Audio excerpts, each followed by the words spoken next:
Hey everyone, it's Daphne from Scrap and Create, and we are working on page 1 of Hortensia.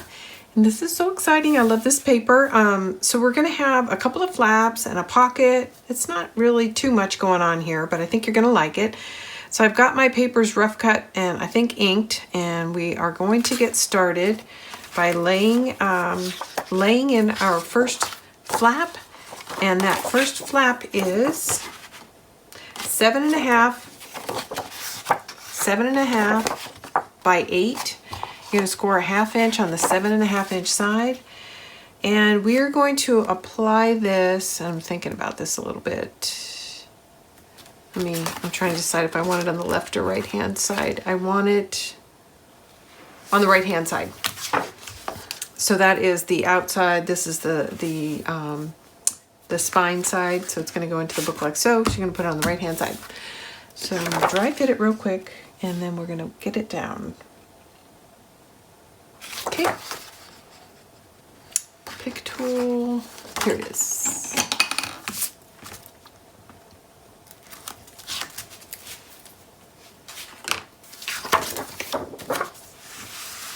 Again, we're going to the right hand side.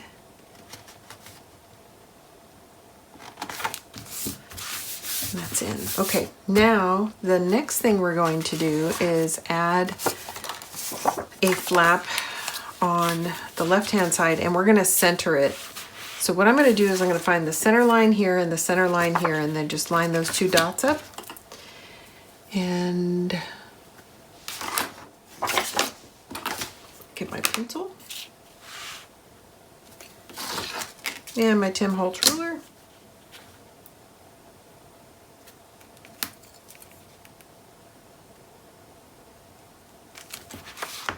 I can't remember how big this is, 6 inches. Oh, I'll give you the measurements for this flap as soon as I get my mark down. It is 6.5 by 6. 6.5 by 6, you're going to score 1/2 inch on the 6.5 inch side. So you're going to wind up with a 6 by 6 finished panel. It's going to get installed center on the left hand side.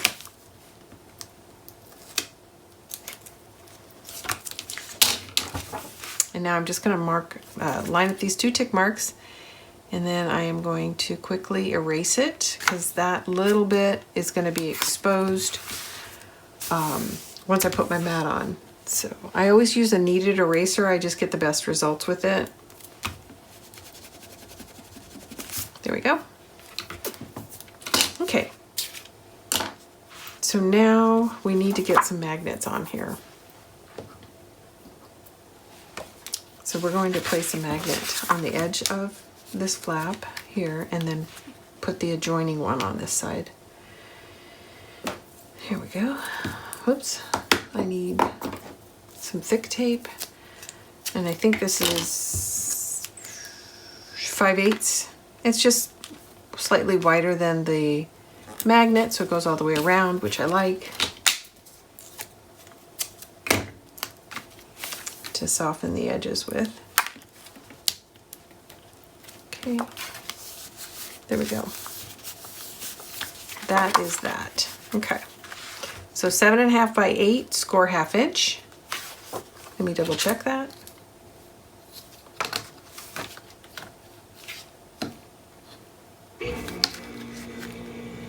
Yes, 7.5, score 1/2 inch by 8, and this is 6.5 by 6.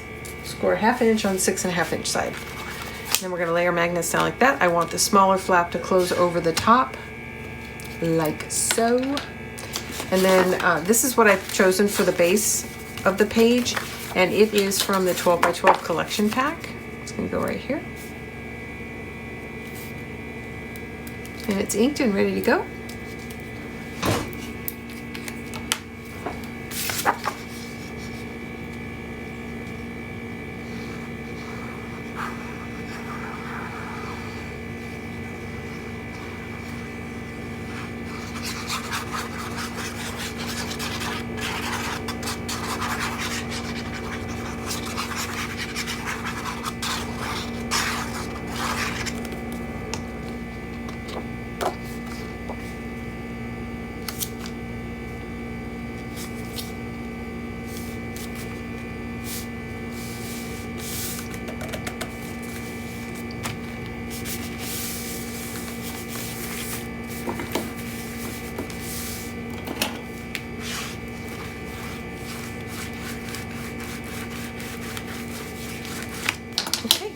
Lovely, lovely. So I wanted to get that in right away. Okay, so the next feature that we have is a small pocket. And this pocket is 7 by 4. So it's 7 by 4. And you're going to score on 3 sides. So it's 7 inches across, 4.5 inches tall. Sorry, 4.5. You're going to score 3 sides. So you have a finished pocket of 6 by 4. So this is 6 by 4. You need to start with 7 by 4.5. 7 by 4.5. Score 1/2 inch on 3 of the 4 sides. And this pocket, the open part of the pocket is going to go here. And we're going to lay it on the small flap. And I'm going to open it up so you can see what I'm doing. So it's going to go just like so. Let's go ahead and put this in. I'll dry fit it one more time. Make sure it's fitting. It looks good. Okay.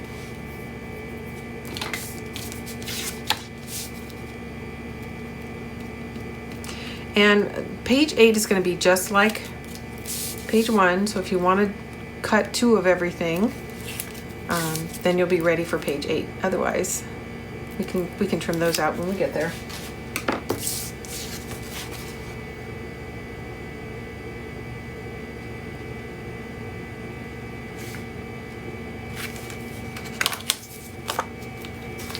I can't see all 3 sides, so I'm going to move it closer to me.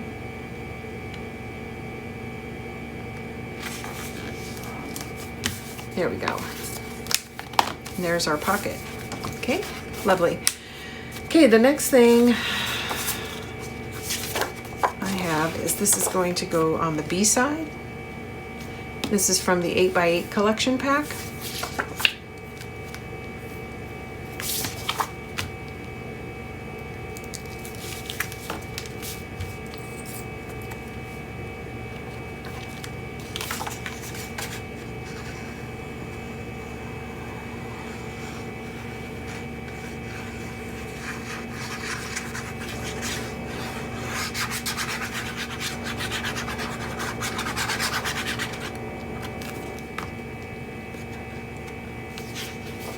And I have to think about this for a second because the flip side is like so. So I'm trying to decide, I think I want it this way. Sorry. So the alternative is blue toward the center and the lines toward the outside. Actually, I kind of like that better. But yeah, that's what I'm going to do. And it may mean one of these is upside down, but it's not. This one is. There's a little bit of words in here, but it's really hard to tell. So if you're going to put one of them upside down, use the little one, from the 8x8 collection, because the words are so small it's hard to see. And then this one will be right side up.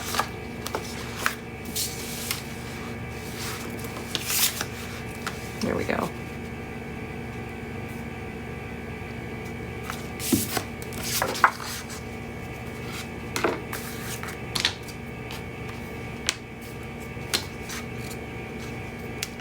And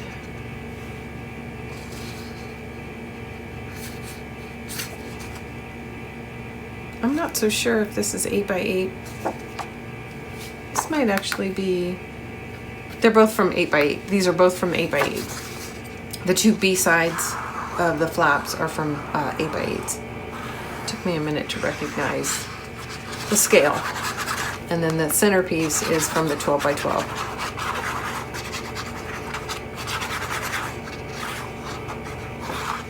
Honestly, I don't think it's that significant. But I think I used the 12x12 somewhere else inside.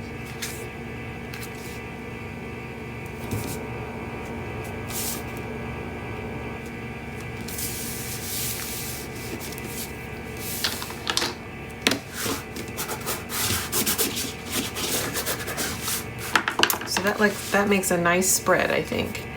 Okay, so make sure my corners are all down. The large flap is going to close first, and then the small flap. Okay, now let's start figuring out what we're doing on the rest of these flaps. This is a pocket, so I created an insert, and the insert is 5 by 5.5. 5.5 by 5. And it's just going to fit nicely into this pocket, like so. And I just decided to cover it with what scraps I had. So it's going to fit in there. So for the cover of the flap, we have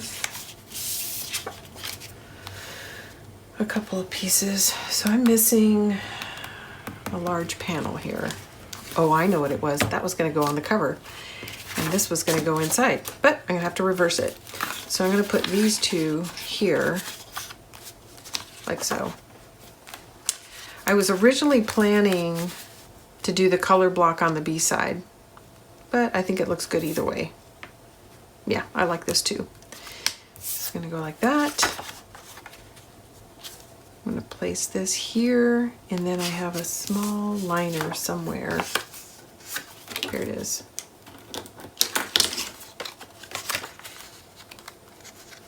So because I'm putting this as the liner, I'm just laying it all out just to make sure I'm happy with the layout. I think that's too much of this pattern, so I'm going to push the purple in and put the green on the outside, and I think that makes it a little bit more unified. And hopefully you guys agree. So that's what we're going to do. So I'm going to go ahead and start by laying in the pieces that go on the A side of the small flap, and then we will dry fit and trim out our color blocking for the large flap as required. Okay. Okay, as usual, the leading edge, meaning the edge that's going to slide into the pocket, I'm not going to put glue on. So I'm leaving about a 1/2 inch, 1/4 inch without any adhesive on it. It makes it easy to slide into the pocket, but also if you need to back it out, you're not dragging glue in its trail and then potentially gluing shut your pocket. Good job. That went in nice and easy. Some days it doesn't want to slide in the pocket, but today it went in just fine. Okay. Had to stop. I dropped something on the floor. Okay, I think I got a little excess glue here, so I'm trying not to press too hard and have it bleed out. One of the ways to help manage that is to take your bone folder and go from the outside edge in, and then it pushes the glue toward the center of the page and not out the edge. Okay, and the last piece is this. And you know what? I'm going to wait on this because I want to get my color block in, and I might change my mind on this panel. And if I put it down, I won't be able to do that. So we agreed that this is going to go on the outside. And fortunately, it's wide enough that I don't have to worry about my magnet being exposed. Especially since I wasn't planning on color blocking this side. But I actually like the way it looks better.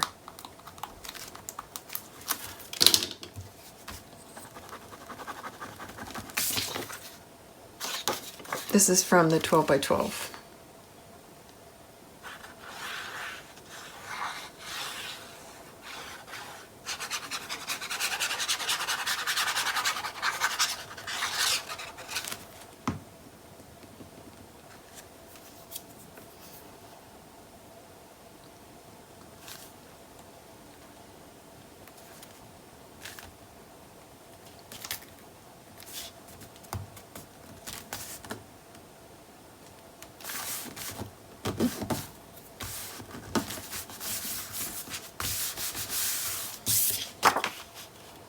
Okay, and it looks like I need to trim this down just a little, so let's do that and then ink it.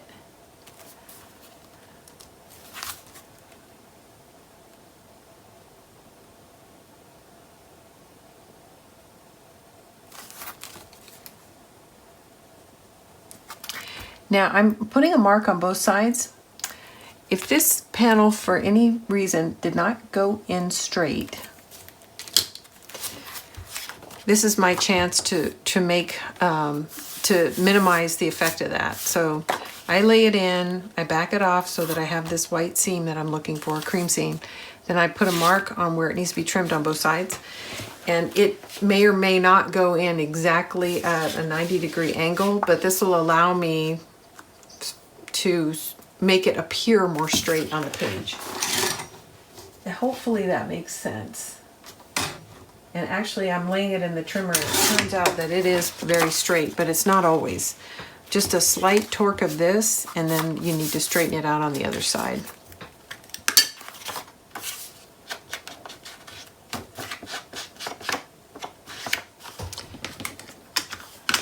Let's dry fit one more time before glue.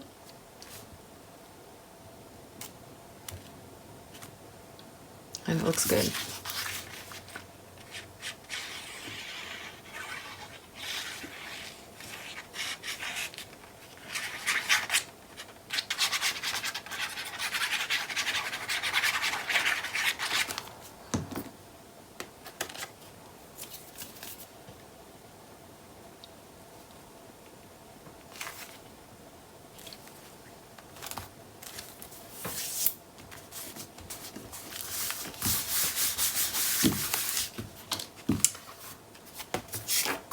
So there's our B side, A.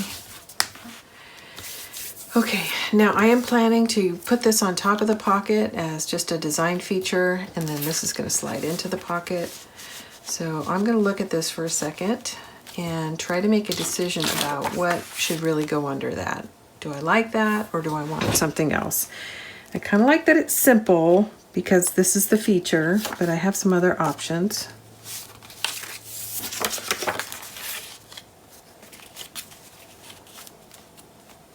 And that looks pretty busy. Let's try the flip side. I actually like that better.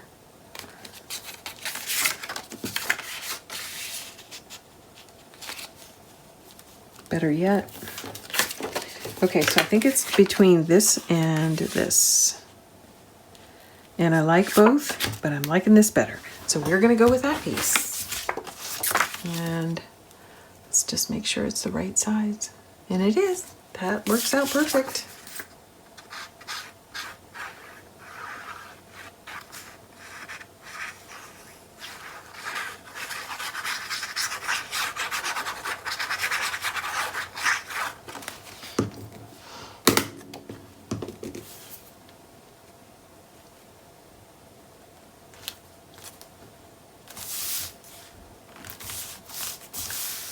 Okay, now I'm going to place this here. I think that looks very pretty. Okay, so I know I need to stop. Let's see. I'm going to put some glue on it, but I'm going to stop at like 3/4 of an inch. Another way to do that is kind of see where you want it, lay it out, and then you can put a tick mark on the back side. That's when where you know to stop your glue.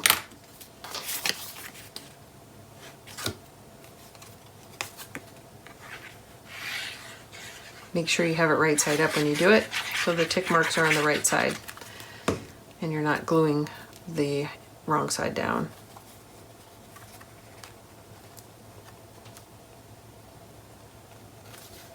I'm not measuring, I'm just eyeballing it. I think it looks good.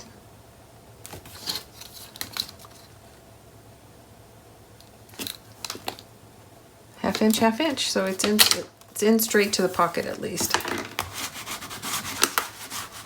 Okay, so that is page 1, and again we're going to do the same thing for page 8. So we've got this nice flap, another flap, we've got some color blocking here, and then we've got this nice little pocket with an insert.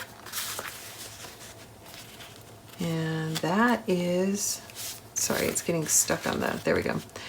That is the end of page 1.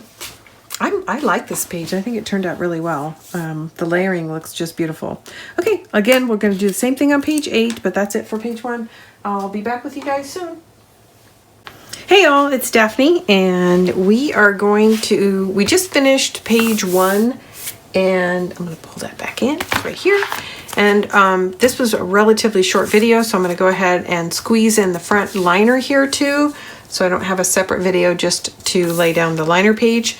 This is from the 12 by 12, and I used the same thing on the front and the back, and I trimmed it down to 8 3/8 by 8 3/8. So it's just 1/8 inch shy of the 8 by 8 measurement. That is the outside dimension of this album.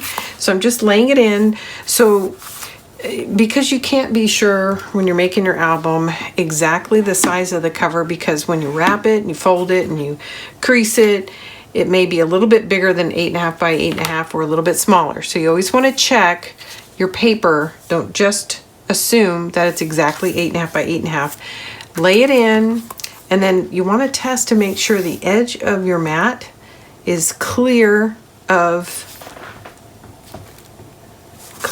the hinge area. If it gets caught up in this hinge, it will buckle your paper and make it want to pull away from the cover. So I just checked it and it looks good. So that may mean, in some cases, that you don't wind up with a perfectly square mat. It's a little bit narrower than it is in height, and it's because you're trying to stay clear of that. And that's fine. It will not be perceptible. But don't just assume that a perfect square is going to fit on there. Test it and make sure it's clear of that hinge area.